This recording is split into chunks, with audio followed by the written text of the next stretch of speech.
Assalamualaikum warahmatullahi wabarakatuh. Bismillah, alhamdulillah, wassalatu wassalamu ala rasulillah sayyidina Muhammad ibn Abdillah, wa la hawla wa la quwwata illa billah. Asyhadu an la ilaha illallah wahdahu la syarika lah, wa asyhadu anna Muhammadan abduhu wa rasuluhu alladzi la nabiyya ba'dah. Allahumma salli wa sallim wa barik wa karim ala sayyidina wa habibina wa maulana Muhammadin khatamil anbiya'i wal mursalin wa ala alihi wa sahbihi ajma'in. Faqad qala Allah ta'ala fi kitabihil karim wa huwa asdaqul qailin. A'udzu billahi minasy syaithanir rajim. وَتَزَوَّدُوا فَإِنَّ خَيْرَ الزَّادِ التَّقْوَى وَاتَّقُونِ يَا أُولِي الْأَلْبَابِ. الآية. وقال رسول الله صلى الله عليه وسلم اتق الله حيثما كنت وأتبع السيئة الحسنة تمحوها وخالق الناس بخلق حسن. Al-Hadits. Sadaqallahul azim wa sadaqa rasuluhun nabiyul habibil karim, wa nahnu ala dhalika minasyahidin wasyakirina walhamdulillahi rabbil alamin. Ya qawiyyu ya matin ikfi syarraz zalimin, yallah biha yallah biha yallah bihusnil khatimah, amma ba'd. Hadratul muhtaramin wal mukarramin, para alim, para ulama, para sesepuh, bini sepuh, tokoh masyarakat, bil khusus yang sama kita hormati Ketua DKM Mushola Asy-Syar'iyyah Akhirul Karam wal Mukhtaram Bapak Eko Novianto. Mudah-mudahan kita doakan Ketua DKM-nya biar senantiasa Allah sehatkan badannya, dipanjangkan umurnya, mudah-mudahan segala doa dan hajatnya dimudahkan dan dikabulkan oleh Allah Subhanahu wa taala. Amin ya rabbal alamin. Bapak RW hadir?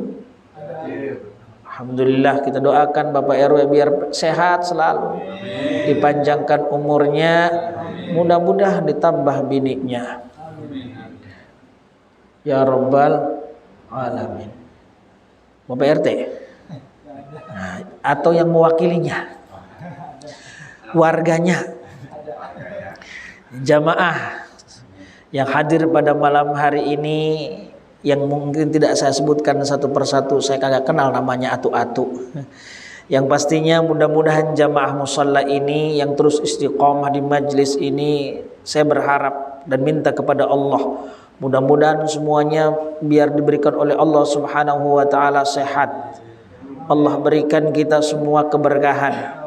Allah berikan kita keselamatan dan kebahagiaan dunia dan akhirat. Amin ya rabbal alamin. Alhamdulillah, tsumma alhamdulillah. Bersyukur kita kepada Allah pada kesempatan yang mulia ini. Saya pribadi ibarat kata mah, ngomongnya kata orang Tambun mah girang, seneng. Saya pernah silaturahmi di sini waktu acara Muharram 2 tahun yang lalu. Saya ngisi di sini. Baru kali ini saya datang kemari, itu pun dadakan. Guru kita, sahabat saya, Kiai Lutfi Mutawali, baru saya rebahan pulang dari kampung kita Setu, jalan-jalan sekeluarga dari pagi pulang sore, hujan-hujanan. Ya, lagi rebahan enak-enak ada suara telepon. Ternyata Haji Lutfi ada apa ini? Kagak keangkat. Ternyata telepon balik, badalin saya di sini katanya. Sebenarnya jadwal saya itu adanya di Pesona Gading, perumahan Pesona Gading. Saya disuruh ngisi majelis taklim 14 tahun setiap minggu pertama malam Senin. Gara-gara pergantian DKM mulai Januari saya digeser. Ini cerita sedikit nih. Ya, cerita sedikit ini. Padahal saya ngisi majelis taklim 14 tahun, Pak. Satu-satunya ustadz yang di situ yang bertahan cuman saya.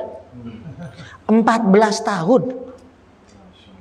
Bayangin, Dan saya tidak pernah dibadalin, dan saya tidak pernah nggak hadir. Selagi saya sehat, selagi saya kuat, walaupun saya sakit, ketika saya bisa nyetir motor, saya berangkat. Dan tidak pernah saya badal pun sekalipun. Gara-gara DKM-nya ganti, kepengurusannya ganti, maaf kata saudara saya yang beda paham dengan saya, ciri-cirinya bapak yang pasti udah ngerti, udah. Ya, apa harus didantain nih? Biar danta nih ya. Panjang, cingkrang, udah selesai. 14 tahun saya diberhentikan mulai Januari. Cakep kan? Haji Lumut mau ngaso enak saya rebahan, ngaso nih habis maghrib. Ternyata saya kemari. Emang harusnya begitu Pak, bener gak? Maka Masya Allah, hikmahnya apa? Saya bisa silaturahmi dengan jamaah sini. Walaupun tadi bilang jadwalnya Ustadz Musonib Hafid sahabat saya juga, Haji Lumut tukeran. Ternyata beliau juga nggak bisa, nggak tahu kabarnya kemana juga saya nggak ngomong. Saya masuk, badalin saya di Asy'ari. Oke siap. Padahal saya lagi nak rebahan itu ya, mau ngaso. Ternyata emang Allah menakdirkan kita nih malam saya di majelis ini bertemu dengan jamaah ini. Maka saya namanya juga ban serep. Lah kan saya badal Pak. Badal itu biasanya beda dengan apa yang biasa Bapak ketemu sama guru-guru kita. Kalau lagunya saya berbeda dengan guru-guru kita, ya udah harus diterima aja dah. Ya Pak ya, kita mau ngobrol ge. Yang pasti adalah malam ini saya bisa silaturahmi kemari untuk yang kedua kalinya. Masuk musola ini 3 kali sebenarnya. Pertama adalah waktu nginjekkan kaki di musola ini, mensolatkan jenazah almarhum bayinya Ustaz Zidan Fikri. Berapa tahun yang lalu itu. Terus kedua adalah waktu acara Muharram. Itu saya itu. Baru yang ketiga ini. Makanya mungkin saya mukanya rada asing ya wajar. Orang kagak ada jalan kemari. Iya kan? Ya udah karena ini malam saya sedikit cerita tadi 14 tahun saya di Pesona Gading Cibitung, 14 tahun Pak majelis taklim. Gara-gara DKM ganti saya digeser. Ustadz 3 yang digeser. Itu benar. Silakan Bapak cek di Pesona Gading Cibitung. Nama saya di situ 14 tahun. Dan khutbah pun 2026 saya dicoret. Nggak ada jadwal. Cakep gak? Kan cakep kan? Mulai padahal 14 tahun saya khutbah di situ. Jadwalnya 2-3 ada. Mulai 2026 plus dicoret pula. Cakep ya? Keren kan? Hebat, luar biasa. Salawat teriring salam mudah-mudahan tercurah limpahkan kehariban junjungan kita baginda Nabi Muhammad sallallahu alaihi wasallam. Pada keluarganya, sahabatnya, mudah-mudahan kepada kita sebagai umatnya kelak di yaumul 'uzma nanti kita semua mendapatkan syafaatnya. Harapan kita mudah-mudahan kita dikumpulkan bersama-sama dalam surganya Allah. Amin ya rabbal alamin. Hadirin rahimakumullah. Nih kalau saya untuk tausiah kayaknya orang pantas pisan. Apalagi ceramah kagak. Kan saya bilang ngobrol. Oke Pak? Kalau ngobrol berarti jangan, kalau saya tanya harus jawab. Yang diem baik.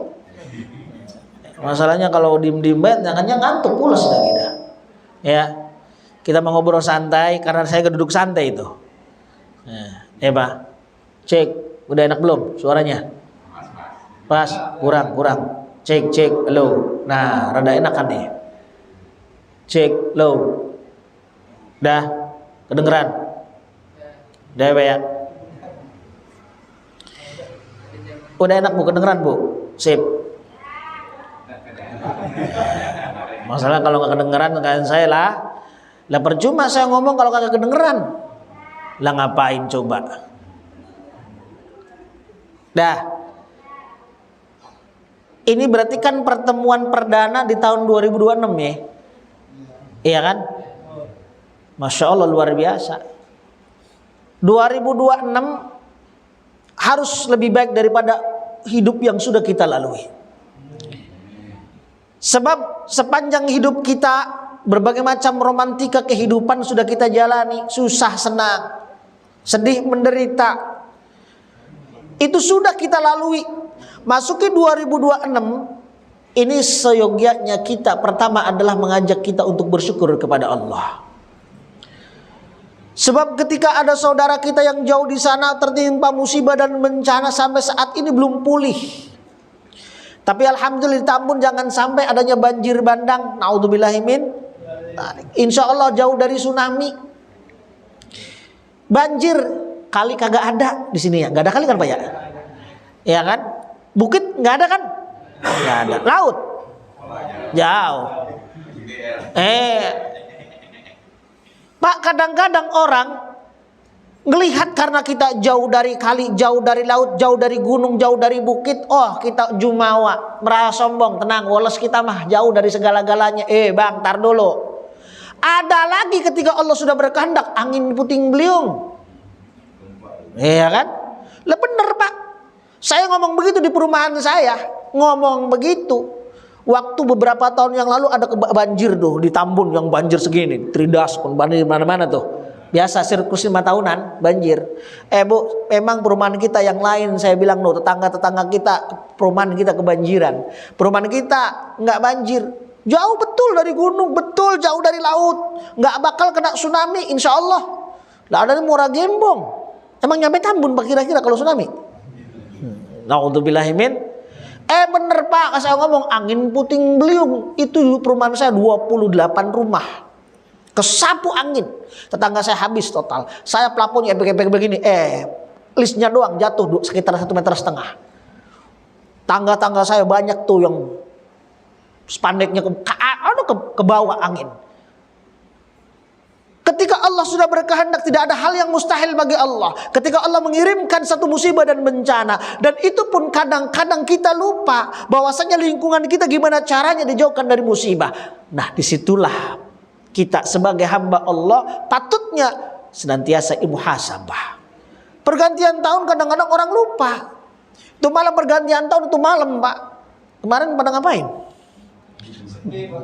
Bakar jagung, bakar ikan, apa bakar rumah tetangga. Ya kadang-kadang orang mikirnya pergantian tahun ya kita hura-hura senang-senang. Lupa bahwasanya malam itu tujuannya berzikir bersama. Maka di perumahan saya setiap malam tahun baru, jangankan Hijriah, Masehi pun saya adain. Kita kumpul semua di masjid. Anak muda semua satu perumahan kumpul semua di masjid. Kita ngadain istighosah. Sebab kadang-kadang orang lupa. Pada malam itu orang lupa kepada Allah.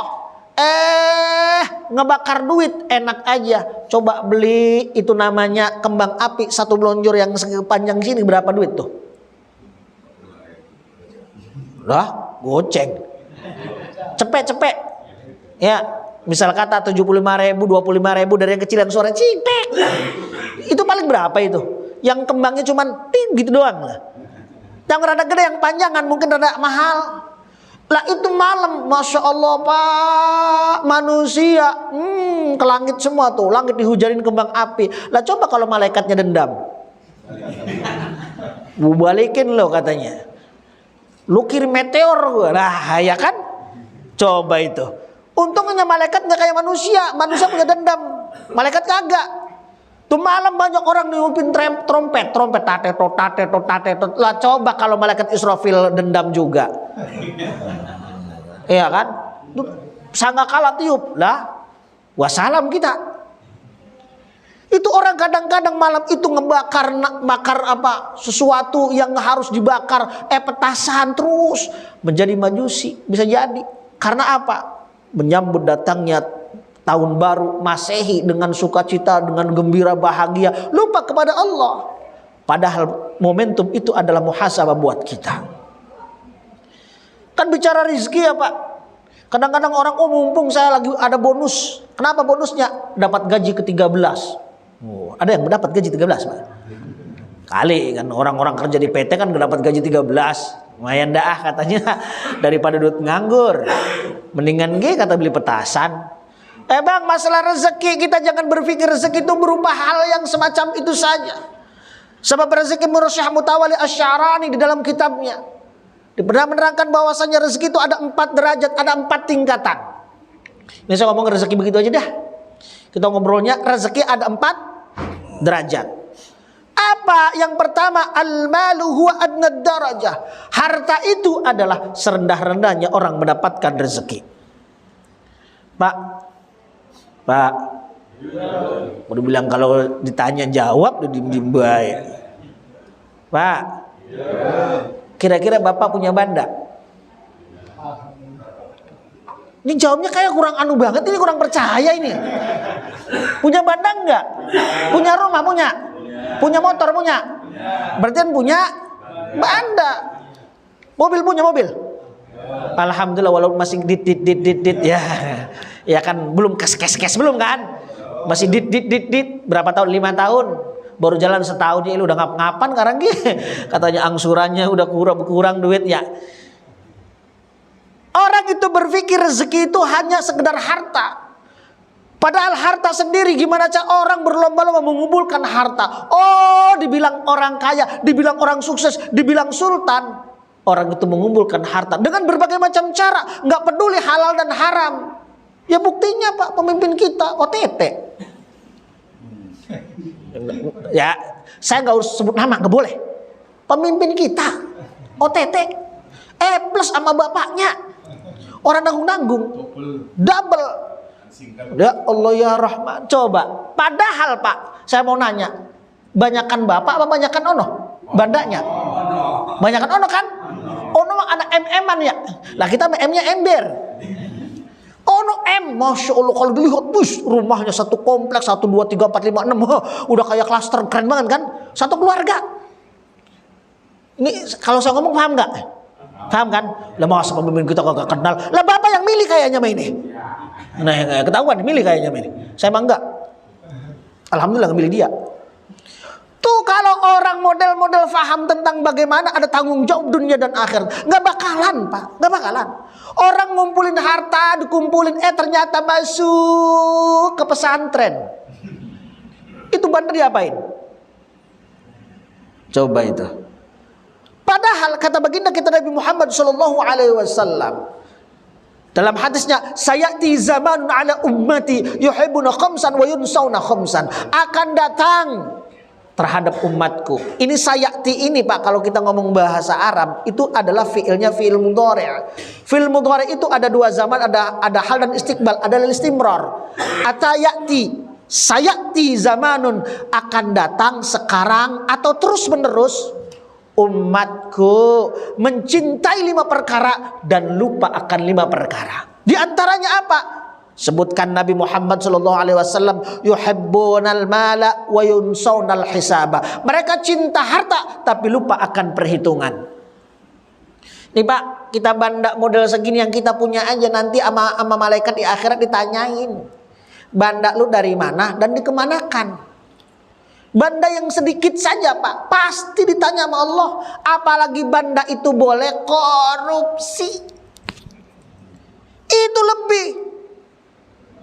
Orang Pak kalau meninggal dunia menghadap Allah, emang gondol banda? Lah orang. Emang bawa duit? Belum pernah saya takziah.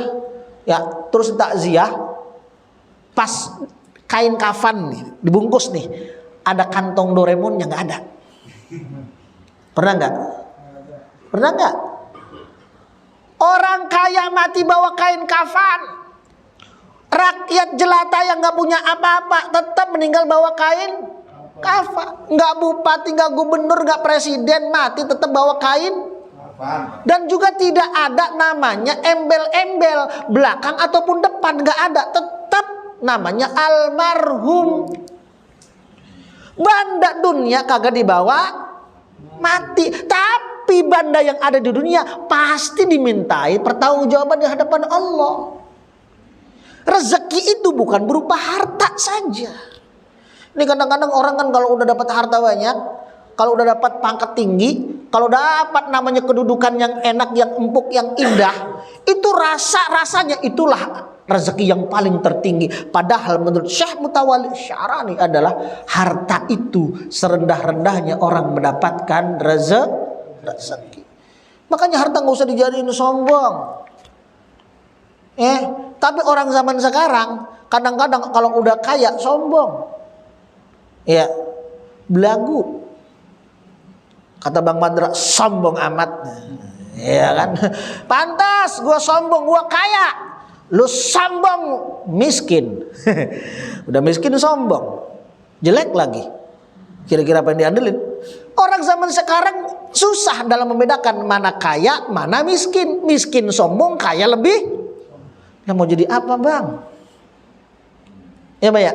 Banda kita cuman segitu, banda pun kagak dibawa. Udah woles aja.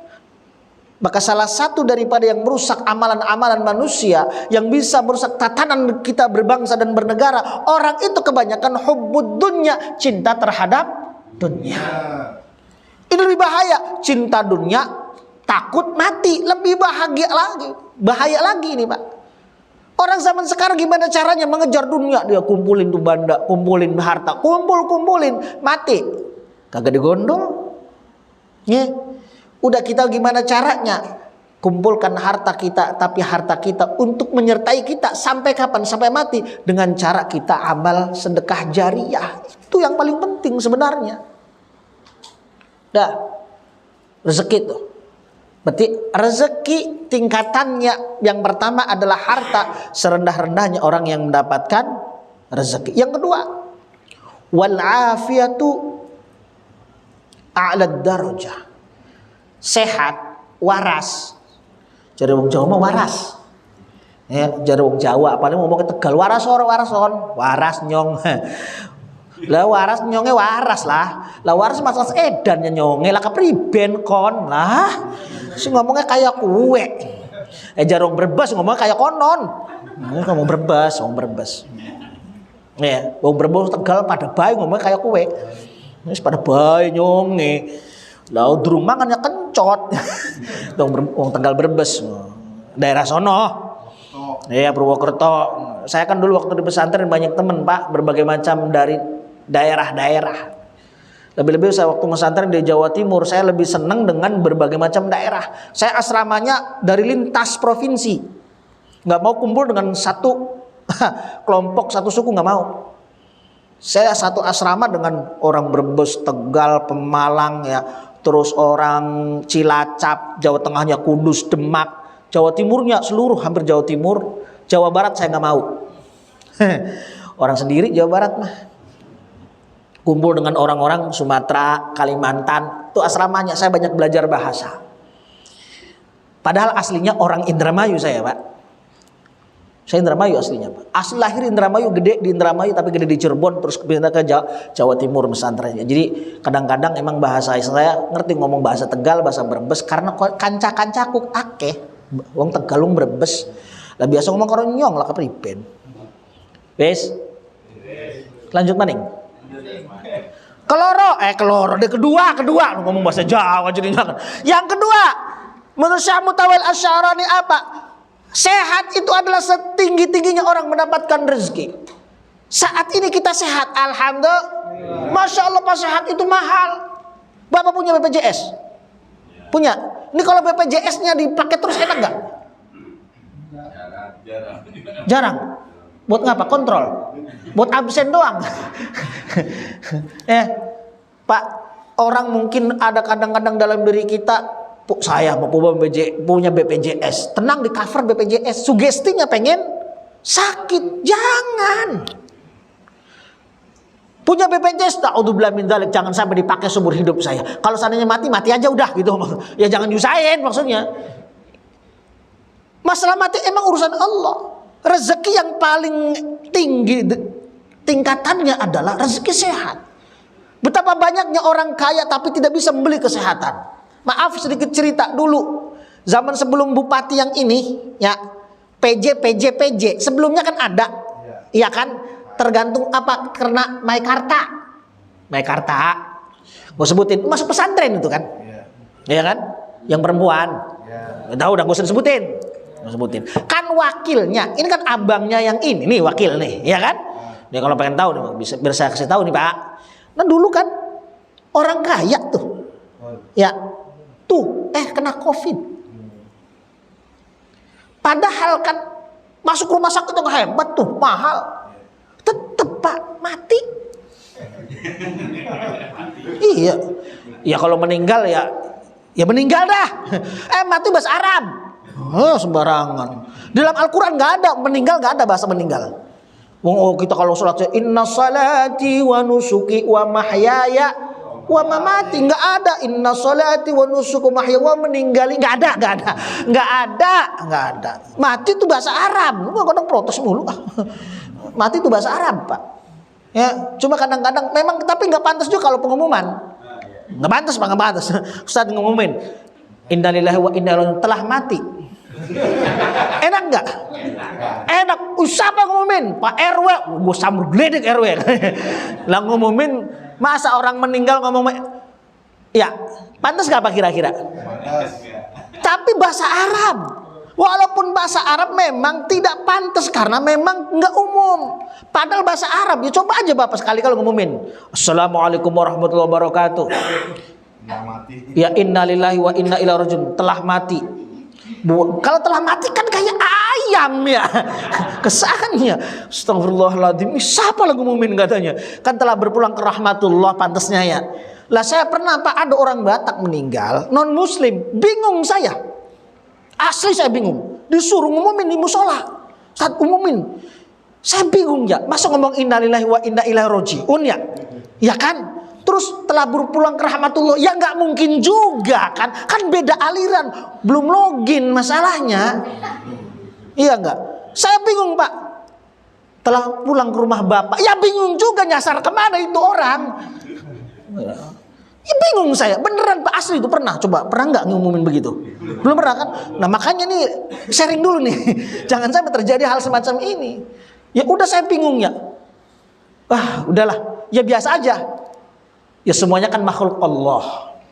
Ya urusan masalah hidayah kan urusan Allah, bukan urusan kita. Ya udah innalillahi wa inna ilaihi raji'un telah pulang ke rahmatullah. Udah paling di hati masa nggak cocok Pak. Ya udah anu bin anu, udah gitu aja, nggak banyak-banyak. Ya, tapi di sini kalau begitu ya jangan ada diskriminasi, maksudnya ya biasa aja diumumin, nggak apa-apa. Ya nggak mungkin dia minta disolatin, nggak mungkin dikafanin, nggak mungkin. Pasti kan dikremas, ya dipakein pakaian yang terbaik. Iya Pak, pernah saya begitu, bingung jadi kemana-mana saya. Balik lagi, rezeki yang kedua adalah afiat, sehat. Tuh bupati PJ naik kan, pertama dari yang perempuan terus naik kena COVID meninggal. PJ belum setahun ketangkap lagi. Ini abangnya jangan sampai kayak adiknya jangan sampai kayak abangnya. Mudah-mudahan nih adiknya ini yang naik nih jadi PJ ditunjuk sama KDM. Pak sehat itu Masya Allah luar biasa. Orang kalau sehat ibadah menjadi nikmat. Orang sehat mau kemana aja akan enak. Malam minggu ronda main gaple sehat enak. Yang biasa main gaple, saya mau ngomongin di sono bukan di sini. Ini yang malam minggu kalau ronda pada main gaple kan kalau sehat main enak lah, coba meriang koyok kanan kiri main gaple. Lu bang plak mati beneran mati. Mati beneran. Padahal dia banting balak 6 itu pak mati. Wah beneran malaikat Israel datang. Lu panggil sih masalahnya. Orang mau udah lagi ada koyo di jidat nggak usah berangkat bang. Udah kalau meriang mah ini mah meriang saking istiqomahnya main gaple kalau malam minggu lah hadir aja. Saking istiqomahnya ini orang diajak ngaji mau ogah, diajak main gaple paling giro. Ya diajak ngaji paling susah kan.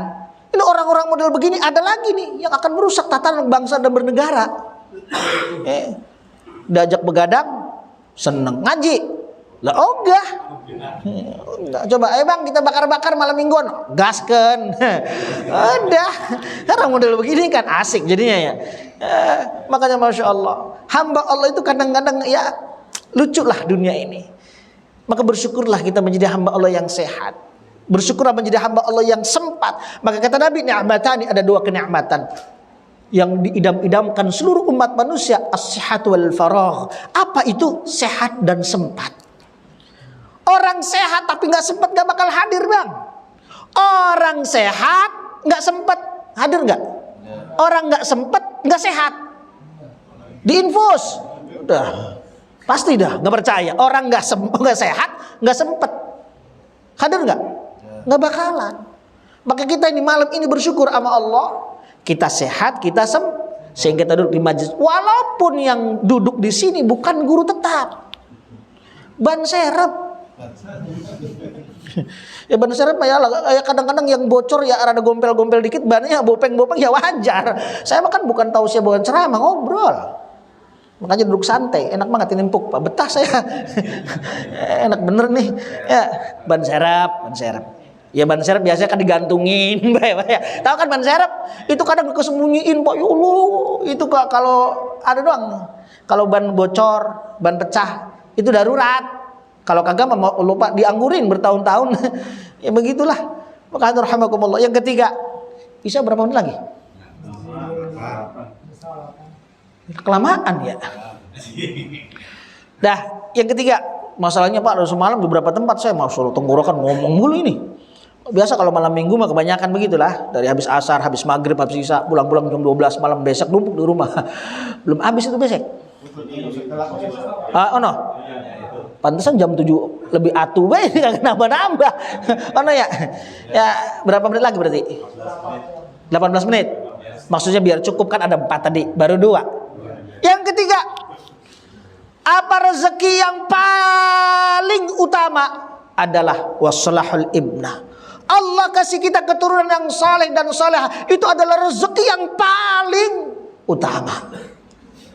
Maaf kata Pak, dambaan orang tua, dambaan keluarga, kita mempunyai keturunan yang salihin was salihat. Sebab saat ini maaf kata anak-anak pergaulannya sudah lebih bebas daripada orang anak-anak zaman dahulu. Anak zaman dahulu habis isya kagak kelayaban. Tong jangan keluar rumah tong, ntar banyak memedi no. You know memedi Pak. Nah kalau orang tamu ngomongnya memedi. Lah sekarang setannya udah pada gentayangan di HP. Kadang-kadang bikin prank, pocong-pocongan, ngerjain orang. Setannya sekarang udah pada main film. Zaman dulu bener setan beneran di atas pohon randu kadang habis maghrib cekikikan. Kuntilanak dateng, pocong, bebek gombel. Ya kan? Zaman dulu orang keluar rumah habis maghrib, tong jangan keluar rumah pamali, banyak setan lo, jangan. Lah sekarang lah bocah maghrib isya nyampe subuh main game online walau sholat sebaik kagak ada takut-takutnya. Dulu kita kalau lewat kuburan Pak takut. Sekarang kuburan lewat Mangunjaya. Ya Allah, saya kalau ngisi taklim Pak, ini malam Sabtu jadwal saya itu di Mutiara Geding Rivera. Itu berangkat kapan? Habis maghrib saya, karena habis isya taklimnya. Pulang lewat situ. Lah itu bocah lah ngapain berdua-dua? Lah pacaran di kuburan. Lah kalau percaya malam minggu rame Pak sore pada jalan-jalan. Ya kalau Bapak ke Mangunjaya itu kuburan. Coba dah daftar dulu Pak sono. Udah sempit. Asli kagak bagian. Beneran. Masya Allah, orang zaman sekarang, anak-anak zaman sekarang pada takut, nggak ada takutnya. Maka kenapa rezeki yang paling utama adalah punya anak yang soleh dan soleh. Bayangkan Pak, maaf nih, saat ini lagi viral ada seorang anak perempuan yang membunuh ibunya. Tahu Pak? Bener gak? Kenapa coba? Yang pastinya ini dalam rumah tangga orang tuanya, cara mendidiknya yang kemungkinan salah. Sebab anak dibebaskan memegang HP kemana-mana, ini setan gepeng Pak. Ini setan gepeng. Ini pengaruh banget sama bocil-bocil model begini. Ini main HP kalau game online, wush, kagak inget waktu. Maka anak saya nggak ada main HP. Bagi saya dilarangan keras. Bahkan anak saya yang pertama udah di pesantren kelas 9 sekarang nggak pernah pegang HP, enggak. Saya tuh anti banget sama HP. HP saya ngeletak, anak saya nggak bakal berani. Apalagi saya dibeliin HP, saya bilang kamu nangis darah sekalipun nggak bakal saya kasih HP. Habis sayang sama kamu, masa depan kamu masih panjang. Jangan sampai kau terkontaminasi oleh game online. Mereka anak-anak zaman sekarang, dunianya kan bukan dunia nyata lah, dunia maya. Mereka lebih percaya dengan HP dan YouTube. Ini yang meracuni generasi-generasi bangsa kita, anak-anak kita. Masa anak kecil umur 12 tahun masa ya? SD. Kenapa bisa berpikir bisa mentusuk ibunya yang melahirkannya, yang membesarkannya, dibunuh dalam kondisi tidur? Kalau seandainya orang tuanya mendidik dengan akhlak, mendidik dengan dekatkan diri kepada Allah dengan agama, maka insya Allah anak kita nggak bakalan. Maka perlu Pak kita keras waktu kecil daripada ntar gede pada ngelawan, pada bangor, pada songong sama orang tua. Mendingan sekarang songong gue pencet. Ya, saya bener sama anak kalau keras-keras. Sebab apa? Kamu kalau nggak didik dengan seperti ini, dibiasakan, mereka pada nggak punya akhlak. Ya Pak. Maka doa kita, Rabbi habli minas salihin. Ya Allah, berikanlah hambamu keturunan yang salih dan salihah. Maka ada seorang alim, ada seorang tokoh yang memahami ilmu agama yang mumpuni, yang hebat luar biasa. Kalau tanpa doa dan didikan orang tua, mustahil. Peran orang tua itu lebih penting. Jangan engkau serahkan anakmu pendidikan hanya di sekolahan. Saya pada dulu ngajar Pak. Dulu pernah ngajar di SMK. Saya bagaimana anak-anak SMK. Walaupun SMK itu Pak, maaf, SMK pariwisata. Jurusan tour dan travel, hotel dan restoran. Dan saya ngajar di yayasan non-muslim, Katolik. Bapak kalau tahu yayasan Paramita. SMK Pariwisata Paramita. Yang ada di Jakarta Timur. Itu anak-anaknya padahal tour dan travel. Tapi tetap namanya anak-anak SMK. Jauh dari anak-anak yang jurusan mesin otomotif, jauh Pak. Karena jurusan hotel dan restoran, mereka akhlak yang diutamakan. Dia skill yang diutamakan. Apa? Bahasanya kan Inggris, ya, Prancis, Jepang, Mandarin. Inggris tuh harus nomor 1. Karena tiap hari ngomongnya bahasa Inggris. Karena berhadapan dengan turis. Apalagi tour guiding. Harus pinter. Study tournya kemana? Thailand. Luar negeri, nggak ada stadion gini, nggak ada. Apalagi stadion ke Bogor, apalagi ke Ciberem, nggak ada. Ciberem nggak ketemu Marni ntar, ribet, nggak ada. Turnya ke sono ke luar negeri. Maka anak-anak kita jangan diserahkan kepada sekolah walaupun sekolahnya mahal.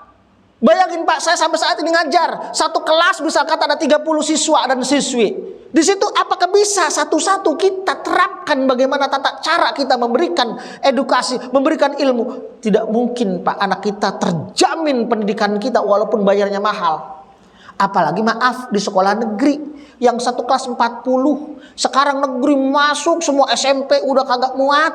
KDM memberikan apa? Kebijakan seluruhnya anak-anak SD negeri masuk ke negeri, SMP negeri masuk ke negeri, swastanya pada kosong. Ini anak-anak kita yang penting mereka jejelin dengan bagaimana tata cara kurikulum merdeka, bukan merdeka. Akhlak yang diutamakan.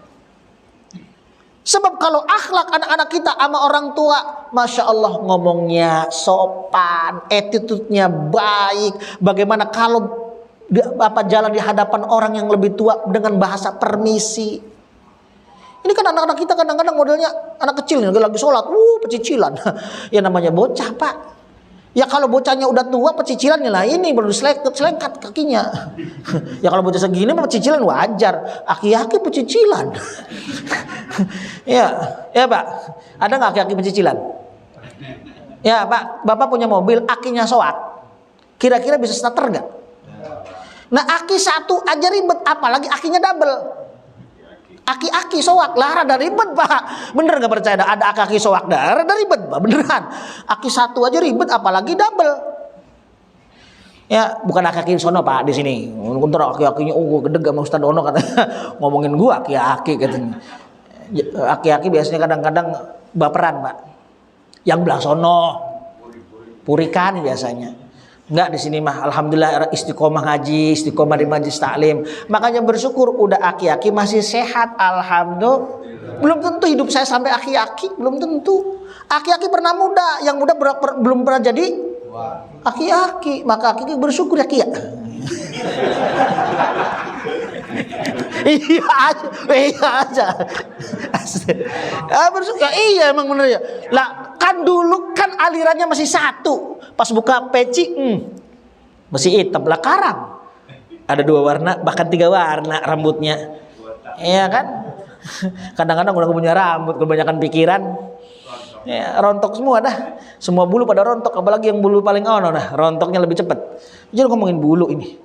Nah, hadirin rahimakumullah. Itu yang ketiga, bahwasannya rezeki yang paling afdal adalah rezeki punya keturunan yang saleh dan saleh. Masya Allah Pak, kita meninggal dunia enak.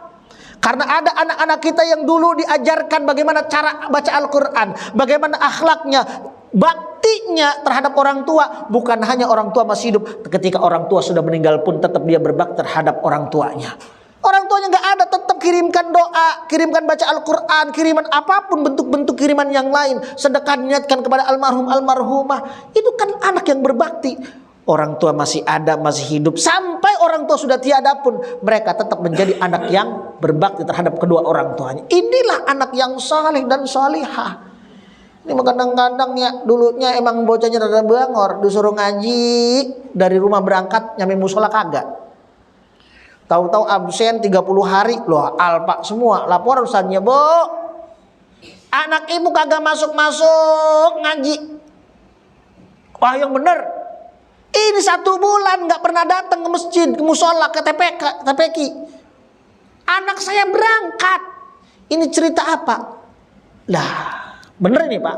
Pribadi 3 bulan. Tetangga saya padahal magangnya beda doang. Itu bocah nggak pernah ngaji di rumah saya. Udah 3 bulan. Emaknya ke rumah ngobrol, "Bu, maaf nih, anak ibu kok nggak berangkat ngaji?" Masa sih? Udah 3 bulan. Hah? 3 bulan Ustadz? Beneran? Iya. Anak ibu 3 bulan nggak ngaji-ngaji ke rumah saya. Ibunya kaget. Anak saya berangkat Ustadz dari rumah. Tuh, padahal tinggal beda gang doang. Itu bocah dari rumah keluar liter. Hah, di pos Pak. Main HP. Asli ini. 3 bulan. Ibunya untung nggak jantungan gak wassalam itu. Bocah diomelin habis-habisan. Itu bener Pak. Bagaimana coba? Orang tua mendidik anak kadang-kadang kalah sama ini. Makanya ini yang meracuni anak-anak kita. Ini bener Pak. Kan saya sampai saat ini kan anak-anak bocah di rumah ngaji banyak Pak. Dari anak-anak yang baru, ya bocah 5 tahun, 6 tahun, sampai bocah SMP, SMA. SMA mah udah padaan, udah gentayangan. Ngaji kitab, saya ajarin kitab. Berangkat kagak, berangkat enggak, berangkat enggak. Oh, udah bubar aja, bubar dah. Sebubarin tuh bocah SMA. Remaja itu memang susah. Udah gitu kan baru kadang-kadang karena semangat, karena ada yang didemenin. Ya semangat. Kononya kagak ngaji berarti enggak ngaji, enggak ikut ngaji. Ribet amat. Udahlah kalau pada ngaji saya bilang, udah bubar aja. Saya bubarin tuh anak-anak remaja. Udah saya pindahin sebulan sekali di masjid. Ada hadrohnya. Saya yang bimbing. Udah kumpulin sebulan sekali. Dulunya tiap hari ngaji di rumah saya. Udah saya bubarin di rumah, di masjid aja saya pindahin. Udah di masjid Pak. Jadi tetap saya bimbing. Kenapa? Karena anak-anak muda, anak-anak remaja itu penerus bangsa kita. Jikalau anak muda yang sudah tidak peduli, tidak peka, tidak ada attitude yang baik, akhlaknya jauh dari nilai-nilai agama, jauh dari ajaran baginda kita Nabi Muhammad SAW, kapan dia akan menjadi orang yang sukses? Apalagi tidak ada iman dan takwa dalam dirinya. Ilmu pengetahuan teknologinya jauh. Nah anak-anak udah SMA tanya 3x3 kagak tahu. Udah bayangin. Pengen Indonesia emas tahun 2045. Ya hutan gundul. Iya kan? Hutan gundul sono. Kena banjir bandang. Banjir bandang. Kayu gelondongan gede-gede banget. Parkir depan rumah. Lah rumahnya ke bawah. Coba itu. Ya kalau orangnya punya moral, nggak bakalan Pak, karena tadi harta, benar nggak? Pengen ngumpulin keruk harta sebanyak-banyaknya, padahal harta kagak dibawa. Nah itu yang bertanggung jawab yang ngundulin hutan. Di hadapan Allah tuh, wah kayu tuh tampol-tampolin mukanya sama kayu tuh. Biarin beneran, asli Pak. Biarin dah. Walau Bapak ikut-ikutan pejabat, oret-oret tanda tangan ceplok gitu, stempel, itu yang bertanggung jawab. Lah kita mah jadi rakyat biasa begini enak Pak. Yang penting mah hidup itu nggak usah banyak makan, yang banda harta mah yang penting cukup. Bener, cukup Pak. Cukup duitnya buat beli helikopter.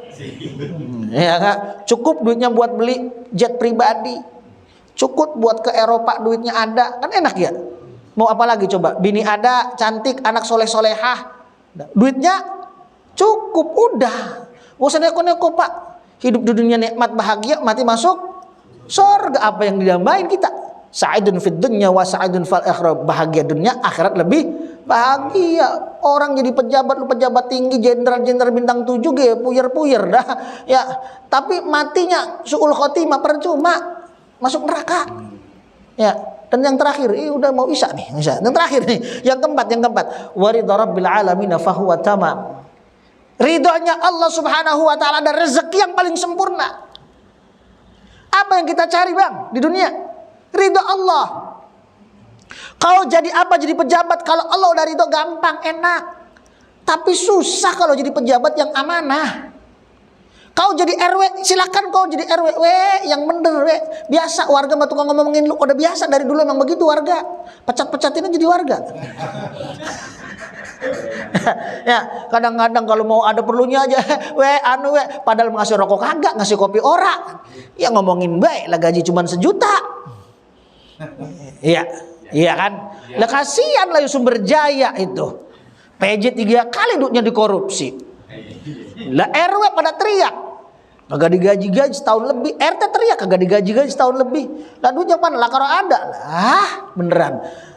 Rekening listrik aja ditutup kagak bayar-bayar. Sumber Jaya tuh. PJ 3 kali. Kagak ada juruntungannya, nggak tahu kemana itu. Mana jadi pejabat tuh jangan pada korupsi ngapa? Ya elah korupsi, Bang. Kalau hukumnya jangan hukum gantung, hukum tabok aja dah. Lo coba kalau satu kelurahan nabokin lurah. Ya, menyon dah. Nggak usah di penjara mah udah gua mau coba pengacara, gua punya duit. Gua bayar pengacara dah. Hotman Haris UTPA UTPA. Ya diambil lah udah enggak apa-apa saya bayar. Yang penting apa menang. Itu kan pengacara, lawyer kalau duitnya ada. Lah orang miskin nggak punya pengacara, udah tetap ketok palu hukum mati. Tapi kan koruptor ini nggak ada malunya, sebab dia hubbud dunya, qillatul haya, nggak ada rasa malu. Terus qaswatul qulub, keras hatinya. Orang kalau qaswatul qulub, keras hatinya, terus hubbud dunya, cinta sama dunia, udah apa bodoh amat lu ngomong apa terserah. Ini kan bagaimana Allah ridha terhadap hamba tersebut jikalau engkau senantiasa tiap hari hanya kemungkaran dan maksiat yang kau perbuat. Mau cari apa dunia ini? Udah kita cari bagaimana caranya ridha Allah. Allah udah ridha, banda dunia gampang. Sehat apalagi, anak yang soleh dan solehah kita raih. Kenapa? Karena kita apapun yang diperintahkan oleh Allah kita jalani, apapun yang dilarang oleh Allah kita jauhi. Udah kita mencari ridha Allah, maka kebahagiaan dunia dan akhirat akan kita raih insya Allah. Ingat, rezeki ada 4. Pertama adalah harta serendah-rendahnya orang mendapatkan rezeki. Yang kedua sehat adalah setinggi-tingginya orang mendapatkan rezeki. Yang ketiga, anak yang soleh dan soleha, utama-utamanya rezeki. Dan yang keempat, ridhonya Allah Subhanahu wa taala adalah rezeki yang paling sempurna. Maka ayo bareng-bareng menggapai ridho Allah. Udah insya Allah, Pak, udah enak kita. Harta nggak usah banyak, yang penting cukup. Udah enak tenang. Udah isya. Ya ngobrolnya udah kelar, udah selesai. Saya tutup kitabnya. Wallahu a'lam bishawab. Mudah-mudahan pertemuan saya walaupun ban serep ya, tapi yang penting intinya adalah pertemuan saya, silaturahmi saya kemari, mudah-mudahan menambah keberkahan buat kita semua. Allah senantiasa berikan kita rezeki yang berkah, yang halal, yang banyak. Mudah-mudahan Allah jadikan keluarga kita keluarga yang sakinah mawaddah warahmah. Anak-anak kita Allah jadikan anak yang saleh dan salehah. Kumpulnya kita di majelis ini, mudah-mudahan kita berkumpul lagi kelak di surganya Allah Subhanahu wa taala. Bahagia dunia, selamat di akhirat, selamat dunia, selamat akhirat. Amin ya rabbal alamin. Ala hadhihi niyyah wa ala kullin salih. Al-Fatihah. A'udzu billahi minasyaitonir rajim. Bismillahirrahmanirrahim. Alhamdulillahi rabbil alamin. Arrahmanir rahim. Maliki yaumiddin. Iyyaka na'budu wa iyyaka nasta'in. Ihdinas siratal mustaqim. Siratal ladzina an'amta 'alaihim ghairil maghdubi 'alaihim waladdallin. Amin. Hadallahu yakum dari saya, kurang lebihnya apabila ada kata yang tidak berkenan Saya mohon maaf yang seluas-luasnya. Kebenaran datangnya dari Allah, kesalahan datangnya dari saya pribadi. Saya akhiri wallahu muwaffiq ila aqwamit thoriq. Wassalamualaikum warahmatullahi wabarakatuh. Waalaikumsalam warahmatullahi wabarakatuh.